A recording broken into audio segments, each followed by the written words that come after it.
Chapter 4. Secrets in the Stones. "Stop right there!" Nancy's voice rang out through the damp June mist, sharp and authoritative. The figure in the canvas coat stiffened. He dropped the shovel with a dull thud against the wet earth and spun around. To Nancy's surprise, he wasn't a hardened criminal, but a young man, barely out of his teens, with wide, terrified eyes and hands covered in dark cemetery mud.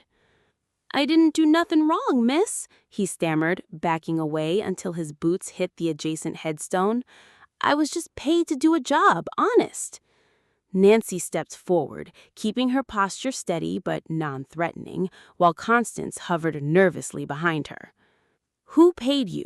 Nancy demanded, her blue eyes locked onto him. "And what exactly were you told to look for?" "I don't know his name," the young man pleaded, wiping his muddy hands on his trousers. "I met him at a diner near the docks this morning, a tall gentleman in a dark coat with a harsh way of speaking. He gave me $5 and a piece of paper with this plot number. Said he wanted me to check the base of the stone to see if a small brass cylinder was hidden beneath the sod. He told me to leave it right here if I found it." Nancy knelt beside the freshly overturned earth at the base of plot 29. Her keen eyes scanned the weathered granite of the headstone. Near the very bottom, almost entirely obscured by 20 years of creeping moss and lichen, she spotted a faint, scratched symbol. It was a crude depiction of a crest, the exact same emblem Constance had described finding on the lining of the stolen leather valise. "He was right," Nancy whispered to Constance. "The clue is here." Using the edge of her sturdy pocketknife, Nancy carefully probed the hollow space where the roots of the grass met the rough stone. Her blade struck something metallic with a sharp clink. Working quickly, she brushed away the loose dirt and pulled a heavy, tightly sealed brass cylinder from the earth.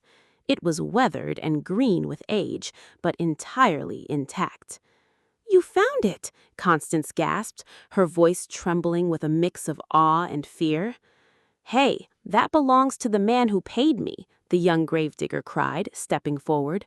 "This belongs to a historical investigation," Nancy countered firmly, slipping the cylinder safely into the deep pocket of her wool coat.